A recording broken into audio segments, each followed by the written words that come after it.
নমস্কার, বাংলা গল্প সমগ্রে আপনাদের সকলকে স্বাগতম। আজকে আমরা একটি সত্য ঘটনা অবলম্বনে একটি গল্প পাঠ করতে চলেছি। গল্পের নাম হসপিটালে সেই রাত্রির। গল্পটি ধৈর্য ধরে শুনতে থাকুন, শুরু হচ্ছে। দিন হসপিটালে বিশেষ কোনো পেশেন্টের চাপ ছিল না। পেশেন্ট নেই বললেই চলে এবং হসপিটাল পুরো ফাঁকা। তো তিনি নার্সদেরকে বললেন যে এক কাজ করছি, আমি হস্টেলে গিয়ে রয়েছি, যেহেতু হসপিটালের একদম গায়ে লাগানো হস্টেল। সো যদি কোনো এমার্জেন্সি আসে, কোনো পেশেন্ট আসে, তোমরা আমাকে একটা কল দেবে, আমি চলে আসবো। তো যেহেতু হস্টেল ছিল হসপিটালের একদম পেছনে গায়ে লাগানো, সে হস্টেলে যাওয়ার সবচাইতে যে সহজ রাস্তা ছিল সেটা ছিল সেকেন্ড ফ্লোরে উঠে লম্বা লনটা দিয়ে কিছুটা হেঁটে সিঁড়ি দিয়ে নামলে বাদিক ঘুরলেই ওর হস্টেল। তো তিনি যেমন ভাবা তেমন কাজ, উঠে গেলেন সোজা সিঁড়ি দিয়ে সেকেন্ড ফ্লোরে, এবং সেকেন্ড ফ্লোরে ওঠার পর তিনি লন দিয়ে হেঁটে হেঁটে যাচ্ছেন। একদম ফাঁকা লন, কোনো পেশেন্ট নেই, তিনি একা হাঁটছেন। হাঁটতে হাঁটতে হঠাৎ করে দেখতে পেলেন ডান দিকে একজন লোক, সে লুঙ্গি পরে হাঁটুর মধ্যে মুখ গুজে কান্নাকাটি করছে, এবং তার পায়ের আওয়াজ শুনে সেই লোকটা হঠাৎ করে ডাক্তারবাবুর দিকে তাকিয়েছে। ডাক্তারবাবু তাকে দেখে বলছেন, কি হলো, এখানে বসে আছো, কি হয়েছে? তো লোকটা উত্তরে ডাক্তারবাবুকে বললেন যে, ডাক্তারবাবু, আমার একজন পেশেন্টকে বাঁচাতে হবে। আমি অনেকক্ষণ আগে এনেছি, হসপিটাল থেকে বলেছে কোনো ডাক্তার নেই, আপনি প্লিজ বাঁচান। তো এই কথাটা শুনে ডাক্তারবাবুর বেশ খটকা লাগলো। তার কারণ হলো যে যেহেতু তার নিজের নাইট ডিউটি, এবং হসপিটাল কর্তৃপক্ষ থেকে তাকে কিছু জানানো কেন হলো না যে কোনো পেশেন্ট এসছে। তো তিনি বললেন, চলো তো দেখি কোথায়। সেই লোকটা বলছে, আমাকে ফলো করুন। বলে সেই লোকটা লন দিয়ে আরো সোজা হাঁটতে থাকলেন, ডাক্তার তার পেছন পেছন হাঁটছে। কিছুটা হাঁটার পর ডান দিকে আইসিইউ এর একটা কেবিনের দরজা খুলে দিয়ে তিনি বললেন যে, ডাক্তারবাবু ভেতরে ঢুকে যান। তো ডাক্তারবাবু ভেতরে ঢুকলেন, ঢুকে দেখলেন কেবিনের মধ্যে বেডে একটা বডি শুয়ে আছে, এবং তার মাথা থেকে পা পর্যন্ত সাদা চাদর ঢাকা, এবং পেশেন্টের পাশে একজন বোরখা পরা মহিলা বসে আছেন, এবং নিচে দুটো বাচ্চা খেলছে। তো ডাক্তারবাবু বলছেন, আপনারা কি করছেন এরকম ভেতরে, এবং পেশেন্টের কি হয়েছে দেখি, শুনুন। তখন মহিলা কাঁদতে কাঁদতে ডাক্তারকে বললেন যে, ডাক্তারবাবু, এই পেশেন্ট 2 ঘন্টা আগে মারা গেছে, এবং এখন অবজারভেশনে রয়েছে, আর কিছুক্ষণ বাদে হসপিটাল থেকে ছাড়া হবে। ডাক্তারবাবু পেশেন্টের মুখ থেকে চাদর ওঠালেন, এবং উঠিয়ে তিনি যা দেখতে পেলেন তাহলে তার পায়ের নিচ থেকে মাটি সরে গেল। যেই লোকটা এতক্ষণ তাকে বাইরে লনে ফলো করাতে করাতে নিয়ে আসলো এই রুমটা অবধি, এটা তো সেই লোকটাই।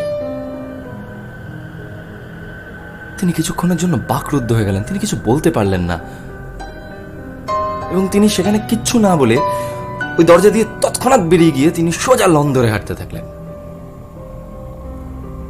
ঘটনাটা এতক্ষণ অবধি যা ছিল এটা ছিল খুবই সাধারণ, কারণ ঘটনাটা এখানেই শেষ নয়, বরং ঘটনাটা শুরু এখান থেকে।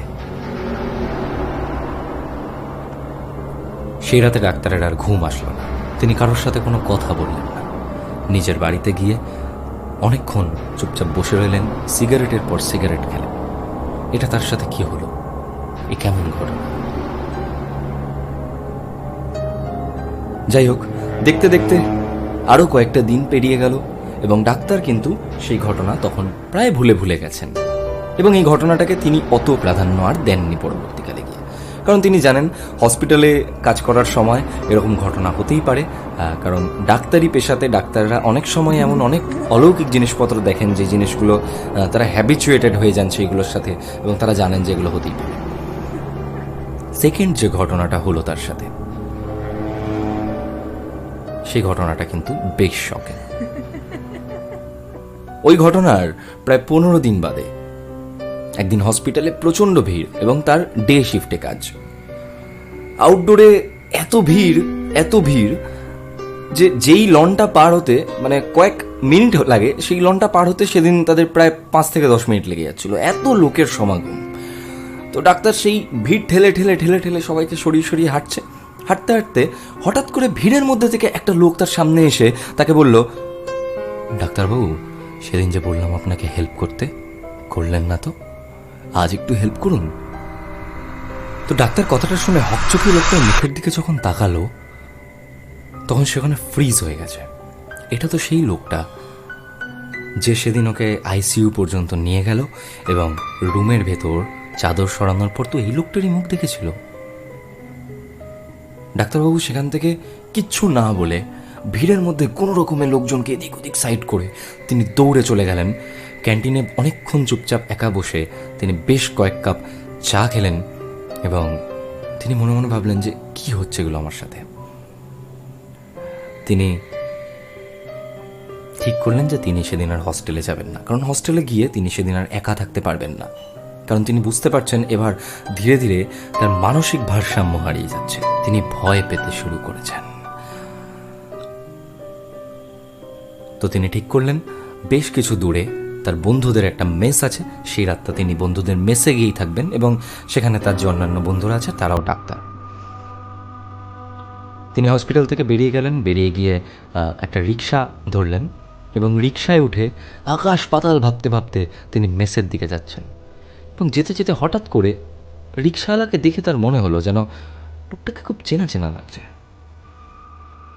তখন শীতকাল, রিক্সাওয়ালা গায়ে শাল মুড়িয়ে রেখেছে। রিক্সা থেকে নেমে ডাক্তারবাবু রিক্সাওয়ালাকে একটা 20 টাকার নোট দিল এবং সেই মুহূর্তে রিক্সাওয়ালা তার শালটা সরিয়ে ডাক্তারবাবুকে বললেন, ডাক্তারবাবু, এবার আপনাকে হেল্পটা করতেই হবে। 2 বার ফিরিয়ে দিয়েছেন। এই কথাটা শোনা মাত্র এবং রিক্সাওয়ালার মুখের দিকে তাকানো মাত্র ডাক্তারবাবু সেখানে ফ্রিজ হয়ে গেছে। এটা তো সেই লোকটাই যার সাথে বারবার তার দেখা হচ্ছে। কি হচ্ছে তার সাথে তিনি কিছুই বুঝতে পারছেন না। তিনি কি মানসিকভাবে ভারসাম্যহীন হয়ে যাচ্ছেন? এই বলতে বলতে রিক্সাওয়ালা তার হাতে একটা 10 টাকার নোট গুঁজে দিয়ে রিক্সাটা নিয়ে চলে। ডাক্তারবাবু পাগলের মতো ছুটতে ছুটতে এলেন তার বন্ধুর মেসে। মেসে দেখলেন যে একজনই বন্ধু রয়েছেন এবং বাকিরা তখন ডিউটিতে।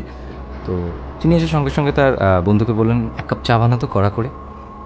এবং তিনি বসে অনেকক্ষণ ভাবতে ভাবতে সেই 10 টাকার নোট যেটা রিক্সাওয়ালা ওকে দিয়েছিল সেটা খুললো এবং খুলে দেখলো সেই নোটটার মধ্যে একটা ঠিকানা লেখা, একটা গ্রামের ঠিকানা। এবং ডাক্তারবাবু সেই মুহূর্তে দাঁড়িয়ে বুঝতে পারলো যে এই লোকটা যে বারবার ওর সাথে কন্ট্যাক্ট করার চেষ্টা করছে, ওর ক্ষতি করতে চায় না, বরং একে কিছু মেসেজ দিতে চায়। তো ডাক্তারবাবু ওর বন্ধুকে ওই যে ঠিকানাটা, ওই ঠিকানাটা জিজ্ঞাসা করলো যে এই গ্রামটা কোথায় বলতো। বন্ধু বললো যে এটা খুব বেশি দূর নয়, 20-30 মিনিটের দূরের একটা গ্রাম আর কি। তো ডাক্তারবাবু পরদিন সকালবেলা ঘুম থেকে উঠে চলে গেলেন সেই গ্রামে ওই ঠিকানাতে। এবং গিয়ে ওই ঠিকানাতে গিয়ে তিনি যা দেখলেন, সেখানে গিয়ে দেখলেন যে সেই বোরখা পরা ওই যে মহিলার সাথে তার হসপিটালে দেখা হয়েছিল, ওই মহিলা এবং তার 2টো বাচ্চা, একদম ছোট্ট বাচ্চা, তারা খেলছে মাটির মধ্যে। তো তিনি মহিলাকে দেখা মাত্র, মহিলা তাকে দেখা মাত্র তাকে বললো যে, আরে ডাক্তারবাবু আপনি? যে হ্যাঁ, যে বসুন বসুন। তো ডাক্তারবাবু বললো যে হচ্ছে না না ঠিক আছে, আপনারা এমনি সব ঠিকঠাক আছেন তো? এবং যিনি সেদিন মারা গেছিলেন তিনি আপনার কে হন? তো এই প্রশ্নের উত্তরে মহিলা ডাক্তারবাবুকে বললেন যে তিনি আমার হাজব্যান্ড ছিলেন। তো ডাক্তারবাবু বললেন, হয়েছিলটা কি ওনার? তো মহিলা উত্তরে বলল যে আসলে এমনি প্রচুর মদ খেতেন লোকটা, তার উপর হঠাৎ করে একদিন হার্ট অ্যাটাক হয়ে যায় এবং হসপিটালে নিয়ে যাওয়ার পর বেশ কিছুক্ষণ চেষ্টা করার পর ডাক্তাররা জানিয়ে দিয়েছিল যে আর সম্ভব হলো না এবং তিনি মারা গেছিলেন। তো ডাক্তারবাবু এরপর মহিলাকে জিজ্ঞাসা করলেন যে আপনার স্বামী কী করতেন? তো মহিলা বলল যে আমার স্বামী তো এমনি রিক্সা চালাতেন। কেন বলুন তো? ডাক্তারবাবু বললেন, না কিছু না। তো মহিলা তারপর ডাক্তারবাবুকে নিজের দুঃখের ঘটনা বললেন যে এরকম স্বামী ছেড়ে চলে গেছে এবং তার যে এত দারিদ্র, এই অবস্থায় তিনি তার বাচ্চাদেরকে কী খাওয়াবেন, কীভাবে এরপরের দিনগুলো কাটাবেন তিনি কিছুতেই বুঝে উঠতে পারছেন না এবং তিনি কিংকর্তব্য বিমূঢ় হয়ে গেছেন আর কি। তো সেই জায়গায় ডাক্তারবাবু বললেন যে ঠিক আছে, আমি দেখছি, আমি পরে আবার একদিন আসবো বলে ডাক্তারবাবু চলে আসলেন। এবার ডাক্তারবাবু বুঝলেন যে বারবার কেন লোকটা ওর সাথে দেখা করতে চাইছিল এবং বারবার কিসের হেল্প আসলে সেই লোকটা চাইছিল। তারপর থেকে আজ অবধি ডাক্তারবাবু প্রত্যেক মাসে তাদেরকে 5,000 টাকা করে পাঠান সেই পরিবারটাকে। এবং সেই পরিবার যে মহিলা, তিনি এখন একজন রাঁধুনির কাজ করেন, এবং সেই মহিলা ডাক্তারবাবুকে এখন বলেওছিলেন রিসেন্টলি যে কেন এখন আর দেন, এখন আর দেওয়ার কোনো প্রয়োজন নেই, আমরা এখন স্টেবল। ডাক্তারবাবু তাও ওদেরকে 5,000 টাকা আজও দেন। গল্পটি ধৈর্য ধরে শোনার জন্য অনেক ধন্যবাদ। গল্পটি ভালো লেগে থাকলে একটি লাইক, কমেন্ট এবং সাবস্ক্রাইব করবেন এবং আপনাদের বন্ধুদের সাথে শেয়ার করবেন এবং বেল আইকন প্রেস করে রাখবেন যাতে আমাদের পরের আপলোডগুলো আপনার নোটিফিকেশন পান।